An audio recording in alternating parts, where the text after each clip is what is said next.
Hi, welcome to Adweek Together. It is Wednesday, April 15th. My name is Kelsey Sutton. I am Adweek's streaming editor, and I'm coming to you live from Astoria, New York. And I'm so excited to be joined today by Alison Levin, who's the Vice President of Ad Sales at Roku. Alison, thank you so much for joining me today. I'm so excited to talk to you about the state of streaming TV and what Roku has been up to these past couple of weeks. Awesome. Thank you so much for having me. I'm excited to be here. I was thinking too, Kelsey, the last time that I saw you in person was the OTT Women's Day that we had in New York a couple months ago. So hopefully we can do that again soon in person. I know. I'm looking forward to being in the same room as people, but in the meantime, this works as well as it can. How is work from home life treating you? How has it been for the Roku team, sort of adjusting to this new remote lifestyle? I think everyone's gotten into their groove. I mean, some people have more difficulties than others. Of course, if there's younger children at home, I know you and I have talked about this. I have a 2-year-old toddler, so she's my new boss now on a day-to-day perspective. She rules my world.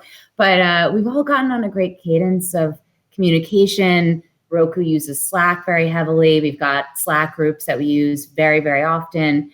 And we also, another really interesting thing about Roku that's always existed is we send weekly status reports to one another. So everyone's been really involved in understanding what everyone's working on since the business started. So that has not stopped. So I think most people have gotten into their groove. Of course, there are challenges, but we found a way to work through them and just over communicating. Yeah. Oh, absolutely. Well, I'd love to talk to you, dive right in. Obviously with people being home all the time, people around the country are being told to shelter in place. There's really been this surge of interest in home entertainment. TV is obviously a huge part of that, and streaming is a huge part of that. So what can you tell me you've seen in terms of usage trends on Roku over the last several weeks? What consumers have been doing and how they've sort of changed their behavior now that we're sort of settling into this new reality? Yeah, since Roku started, we've always said that all TV will be streamed, and with that, all TV ad will be streamed as well. And in this environment, we're just seeing an acceleration of that come to life. We just announced this week updated stats for Q1, 49% year-over-year growth for streaming hours, up to 13.2 billion hours streamed, which is tremendous. And something else I think that was surprising, maybe, as many people had already thought that streaming would be up, we also added 3 million new active households. So we're almost at 40 million active households now. So a large acceleration, both on streaming hours, but also on new households. And something that a lot of buyers or partners of ours have been asking about too, is that a lot of people have potentially the misconception that streaming is just moving to SVOD or non-ad supported viewing. But that's not what we're seeing on our end. We're seeing a huge increase in ad-supported viewing on the platform as well. Of course, inclusive of a lot of viewing that's happening on the Roku channel. Yeah. So can you tell me a little bit about what other conversations you've been having with advertisers at this time? I imagine there are lots of questions about usage habits, but I'd love to know sort of what those conversations look like and how those conversations have changed, how those questions that you're fielding from those advertisers have changed in the last several weeks, as we see these consumer, entertainment consumption patterns change as dramatically as they've changed. I remember very clearly there was a moment when the questions just started coming in an accelerated time. It was right when the first NBA game had been canceled right before it was supposed to start. And then that started all the questions around NCAA and what might happen with those games. At that moment, we started receiving a ton of inbound questions from our clients, both client direct and our agency partners. And they really were around two key points or two key questions. The first being, what's happening to streaming behaviors? What are we witnessing on the platform? Both because we have a unique view, not only into streaming as being the largest streaming platform in the US, but also because we have ACR or linear insights as well for Roku powered TVs. So that was the first question. What's happening? What's changed? What are the differences between linear and streaming? And then the second key question that's come up a lot is around creative. What is the best ad formats? How should I advance my creative capabilities? What's the right messaging? And how can I connect with these consumers whose habits have changed? So around the first question, a lot of our brands and agencies came to us first because we've been helping provide them with this information for years now. They're used to coming to us, and we've been really helpful for these brands. As we talked about this before, but 30% of all TV time is spent in streaming, yet it only equates for about 3% of ad budgets today. So our number one focus has been helping brands and advertisers share shift out of linear and into OTT to find the audiences that they no longer can get in linear. And we've been using our proprietary data and insights to help them make those decisions backed by data and research. This is just an amplification of that. It's just more streaming is happening. They need more data. As their linear buys are getting severely disrupted, they need to understand how to place that money back into the market. So some examples of insights that they've found really interesting, one being a lot of brands, and I think a lot of people assume that news is up. And that obviously is very intuitive. Like, everyone's watching news. We can't stop watching news.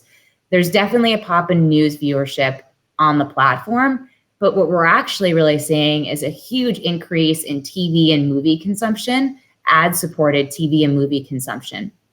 And one of the reasons of that is that people come to streaming to really disconnect and to break away from the high anxiety that news might have right now for people at this moment. So that's one example of insights that we're helping brands with. Another example that we're helping with is what happened to the sports viewers. So everyone knows that one of the most important aspects of linear viewership is live sports.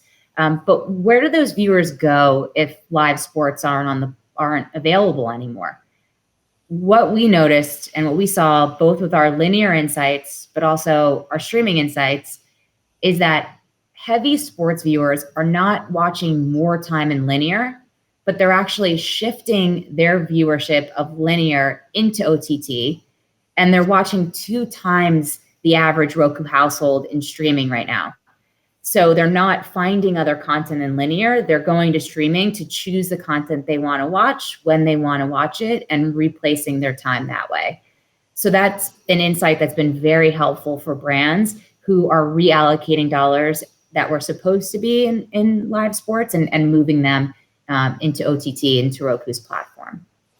Can you tell me about what Roku has done on the channel side with channel partners to sort of meet this moment, as we're seeing this shift from live sports to movies and TV programming? What have you kind of done there? And what sort of questions are you helping sort of those channel partners with right now as there's sort of this opportunity? Yeah, since we started the ad business, our channel partners have been one of the most strategic partners that we have across the platform. Their success is really our success. And as you'd imagine, the tools that we have to help them build audiences are really unique to Roku's platform. We're the first thing that a consumer sees when they come into Roku's platform is they interact with our brand, they interact with our home screen. So we're really able to help these channel partners to build audience, and that's more meaningful now than ever before because they can't go outside of the home, for instance, or really many other places to help promote their channels. And they have a more captive audience than they've ever had before. So we're helping with performance-based buying. So buying on a guarantee, you only buy if you get a new user or a new streamer. We're helping them to showcase how deep their library might go, because people might spend much more time engaging with their TV. So they need to understand all the different varieties of content that exist there. And of course, there's a huge abundance of new streaming partners launching. And it's more important for them than ever to have as much marketing support behind it, so consumers know that they exist and can interact with their channel and get to have it become part of their viewing patterns. Because everybody right now is potentially changing the way that they interact with their television set, and being one of the channels that a consumer spends their time with is very important and helps for long-term success. Yeah. Something you mentioned is you're fielding a lot of questions about creative and making sure that sort of you're addressing, I guess, the sort of right moment, shifting creative or really meeting this moment. So I wanted to hear a little bit about sort of what that challenge has looked like, what solving that has looked like for you, how you're kind of working with brands to sort of adjust creative, during this time to make sure that it kind of is appropriate. One of the most powerful parts of the ad platform is the ability to have digital piping, but along with the beauty of TV, full sight, sound, and motion on a television stream, the most captivated audience. But it also has the capability to add to it digital features as well.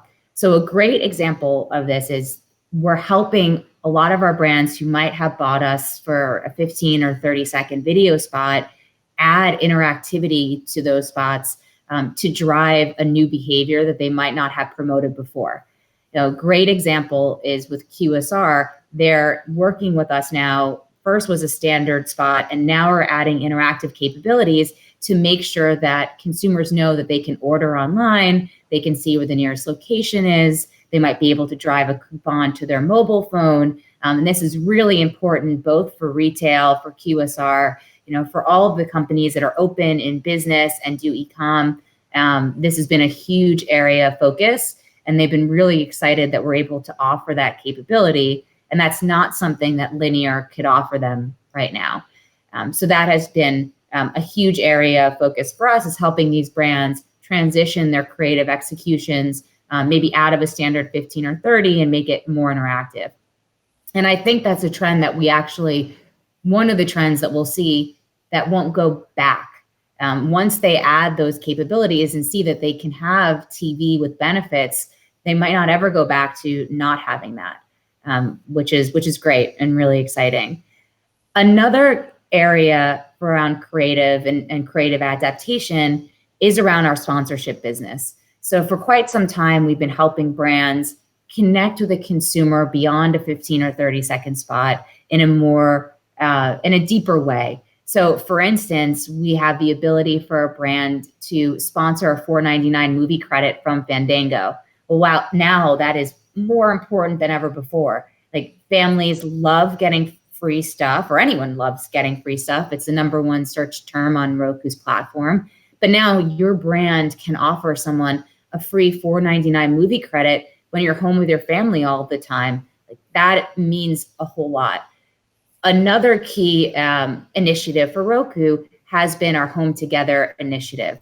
So that lives on the Roku channel, and it has 25 partners as of today who have offered free extended trials, including Showtime, including Noggin, which for me is huge. Anyone who's a parent, includes a lot of different content from HBO. And now brands are able to actually surround that experience and be the one providing consumers content for free, which has really been resonating. We've been seeing in particular a lot of brands who are supposed to sponsor live sports, whether it be NCAA or NBA, upcoming Olympics, for instance, moving into these new capabilities to get the same punch that you might have gotten from a sports sponsorship. The Roku channel reaches over 100 million users who are part of Roku's platform. And, that's a huge ability for them to make sure they're hitting the right person with messaging that really resonates with an audience right now who are looking for free content. I have a question here from Jason Weissert, who's a marketing executive on our LinkedIn Live, and he is asking a question that I wanted to ask you as well. So it tees up nicely, but he's asking, are you beginning to see fewer active advertisers? If so, are they doubling down on their investments to take advantage of the higher viewership? My question was basically, where are you seeing more interest from advertisers? Where are you seeing less interest from advertisers? How have they sort of shifted just in this moment of uncertainty when I think a lot of marketers are going, okay, wait, we need to, let's evaluate our strategy going forward. Obviously live sports, being one of the, I guess, critical moments that sort of teed off some of the reevaluation. Yeah, so I'd break it down to 3 different categories. One being there are just industries and categories that are challenged right now, are not open for business, and we're also not immune to that. Travel brands, of which we had, of course, are not spending right now, rightfully so, and that I think we're not alone in that. Then there's some other brands who needed to adjust their creative because one example of a brand that we were working with had a go out and seize your moment creative, which clearly is not a good creative to have right now. So they had to pause, got new creative. And I will say, I think I've been incredibly impressed both with the interest in working with us to help drive new creative executions, but also what the teams have been doing on their own at home. I think it's been really impressive. But then they come back live as soon as their new creative is there. And then there's the category who's been spending more because they know that streaming is up. And as I had mentioned before, a lot of our buyers and agencies acknowledge and are trying to make the change to right size that 30% of consumption and 3% of ad budgets. And now that streaming is more amplified, they are trying to do that now. This allows an opportunity to potentially shift the budgets that were supposed to be in linear into a new environment. And for Roku, the majority of our impressions that we run are tied to some outcome. They're more accountable than you would get in other places. So you can measure ROI. You can measure who went to your website. You can measure brand lift. You can measure purchase intent. So that's becoming more important than ever for brands to tie back to ROI and be more accountable to the media they place. Yeah. I have one more question here from Jill Stone, who's a travel advisor at SmartFlyer. And she asks, are you seeing a change in demos with the increase in year-over-year streaming growth? So I'd love to hear kind of what you're seeing in terms of who is watching, not just that there's an increase, but among which viewers. Yeah, that's a great question. We are seeing certain demos pop more. Our number one fastest growing demo has been 30 to 40 range. We're also seeing a higher increase in high household income as more people are likely working from home now. And we are seeing an increase in kids and family content that's being streamed and being streamed together. So those are 3 of the key areas that we've noticed. We're also seeing a large uptick from our light streamers. So, the people who had streamed, but maybe had spent more time with linear. Well, now that's shifting over and they're spending more time with streaming than with linear. And I think that has a lot to do with the fact that they don't have a lot of, they don't have sports to watch in linear. There might not be as many new shows to watch in linear, and they don't want to watch news. So then they move over to streaming. But something that's interesting and that we've noticed on our end is that the number one hurdle for someone cutting the cord is them trying to figure out what the right package is or how to supplement what they had with linear. Well, now consumers have a whole lot of time to figure out what the right mix of what they watch and how they watch. So we do expect to see, continued acceleration in streaming and cord cutters continuing to increase as well because of this. Yeah. What's the top priority, I guess, the thing that's top of mind for you going forward? Some of the challenges, the opportunities, how are you thinking about forging ahead and what are you keeping an eye on in terms of either conversations or in terms of metrics that you're seeing that are kind of key to moving forward? A lot of our clients and brands, I think, have been pleasantly surprised with our ability to turn around creative capabilities and insights. But for us, the reason we've been able to help with this so quickly is because these are things that are areas that we've been working on for years now. We always believe that all TV will be streamed, all TV ads will be streamed. That's happening quicker than ever before. We always focus on accountability for TV, digital-like benefits of no waste, finding the right audience at the right moment. That's becoming more important than ever before. So for us, we're just continuing to focus on what we've been focused on for years now, but making sure that brands understand that the audience has moved. They need to move and they need to be more accountable maybe than ever before. And this is the place to help them do that, to tie it to true ROI and metrics, but to also go deeper than a 15 or 30 with interactivity and sponsorships as well. So that's been a focus of ours for a long time, but we're just being helpful partners and providing as much data and insights as we can to our brands and agencies so they can make these decisions quickly. Yeah, absolutely. Well, Alison, thank you so much for taking the time to join me today on Adweek Together. I really, really appreciate everything that you shared with us and how you're thinking about all of this. And I hope that you and your loved ones are staying safe and healthy. But until next time, hopefully it will be in person. Thank you so much. Yes, agreed. Hopefully in person. Thank you for having me. Absolutely. Bye. On tomorrow's episode, our managing editor, Chris Ahrens, is going to be joined by Adam Singolda, who's the founder and CEO of Taboola. They're going to have insights on what we are discovering online in this moment. So please check that out tomorrow.